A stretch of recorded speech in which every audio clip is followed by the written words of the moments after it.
Hi beautiful souls, this is Noosh and I'm going to teach you how to do headstand, Baddha Sirsasana A variation. First and most important part of the headstand is the placement of your head on the floor. It's exactly the crown of your head. How you can know if it's the crown on the floor or not? I will show you one way that you can measure it and find the right place.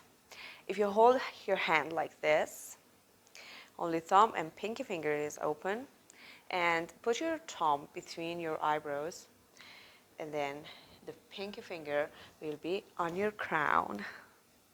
This is the place you have to put your head on the floor. And why this is important? Because you want your head and neck be in one line with your body.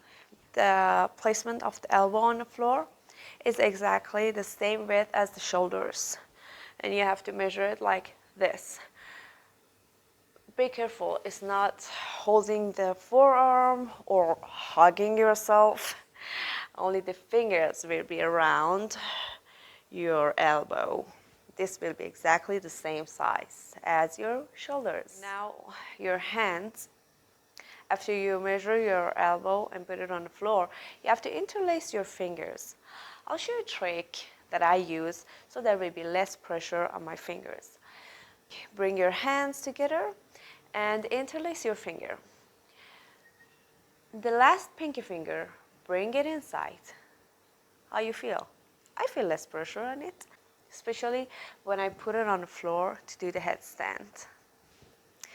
You can try it. So we're getting closer to do the headstand. I'm going to show you how your neck look if you don't put your crown on the floor. This is the right place. The neck is relaxed. This is the wrong one. You see, there's pressure. And also this is the wrong one. So you want to neck straight and relax. Measure your elbow. Put it on the floor. But don't do it now. Watch it, see the alignments, and then you can try it. Put it on the floor. Be aware. Don't change the place of your elbow when you open your forearm. Just keep it there. Bring your hands together, interlace your finger. Another thing about your head won't be on your hand. It will be on the floor and the hand is there to support it. So hands together, interlace your fingers. The crown of the head will be in front of the hands and support the head with your fingers. And the next important part is the shoulders. I'm gonna do it this way so you see it. You don't want your shoulders to sink because there will be a lot of pressure on your neck and head, which is not healthy. You want to lift up your shoulders so your neck and your head will be relaxed. So, I want you to try this with me so you will know the feeling and how to bring your shoulders in the correct place in headstand. Bring your shoulders close to your ears. See, even you're not upside down and there's pressure on your neck. And take it down. You feel contraction on your trap muscles. We call this action elevation and depression of the shoulder. Do it with me. Elevation and depression. Elevation and depression. Can you feel the difference? What we want in our headstand is depression. It will be like this. Okay, now it's time to go upside down. Measure the elbow, put it on the floor, keep it where it is, interlace the fingers, put the crown of your head on the floor, support it with your fingers, lift up your shoulders. I'm gonna push the floor away with my toes and bring my knee as high as I can. It's okay if your knee is not straight. You can go into the headstand with bent knees. Next step is walking with my toes closer to my head. I always prefer control and awareness in my movements. I'm gonna bend one knee and bring my thigh as close as I can to my belly and use the other feet on the floor and toes to take the hip as high as I can. And it will be light and I can bend it, and then one by one the legs will be straight. Voila, I'm in headstand. To come down, also bring awareness and control to the core of your body. Bend one knee, the other one. Bring one foot down and the other one down, and stay in Balasana.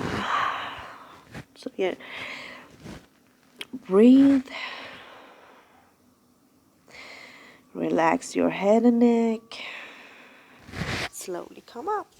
I always say safety comes first. So if you haven't done headstand yet, don't do it on your own.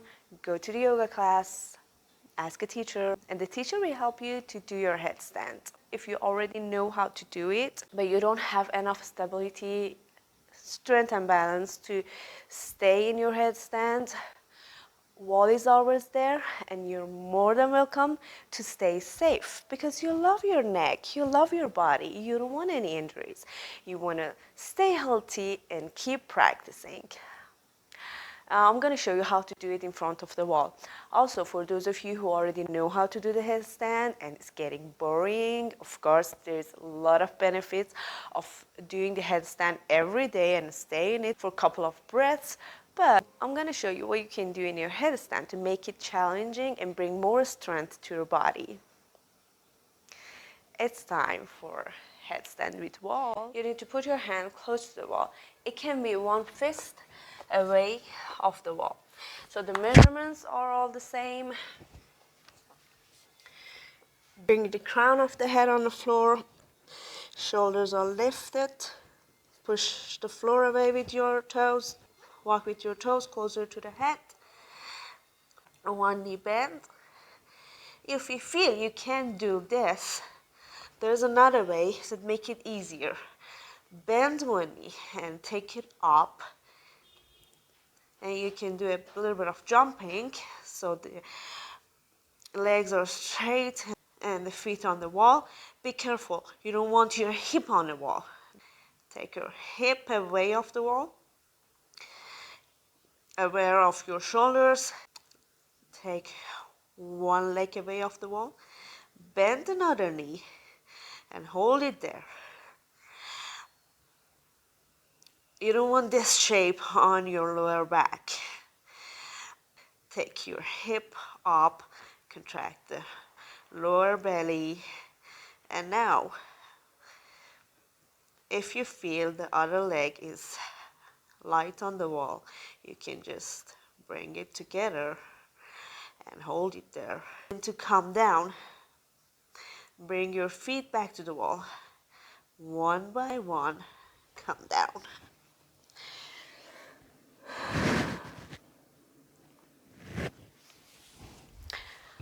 I'm going to also show you one way to bring more strength and stability to the core, so you will have more control on your body when you're taking your legs up. All the alignments are the same. This is what you have to practice. Bend your right knee, bring your thigh as close to the belly as you can. I suggest you to point your toes. Try to take back your hip and feel the lightening of the other feet, which is on the floor. Just do it 5 times and then come back. Relax. Do the same with the other leg. And next step is to learn how to bring your both knees up and hold it there. We call it egg-shaped headstand. Hold it there. Come down and relax. Okay, it's time for the challenge. Let's do some core workout in your headstand. Watch it first and then try it. And also, if you feel you don't have enough balance and you feel you maybe fall down, the wall is there and it's safe. Do it in front of the wall in the first, second try, and then if you feel you have control, do it in the middle of the room. I'm gonna enter my headstand. Shoulders are up, legs are straight. I'm gonna walk, walk, walk. The hip goes up and back. And go on top of your toes, and you feel the lightening of the legs, and it's coming up, up, up, up with straight legs. And now I'm gonna do some core workout.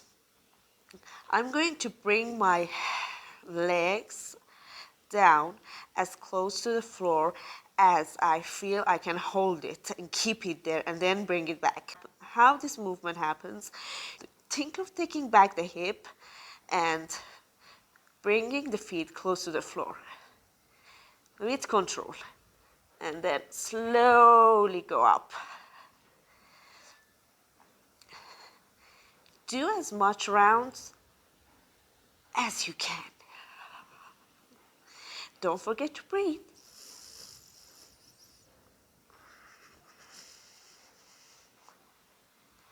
Always when you come down, stay in Balasana.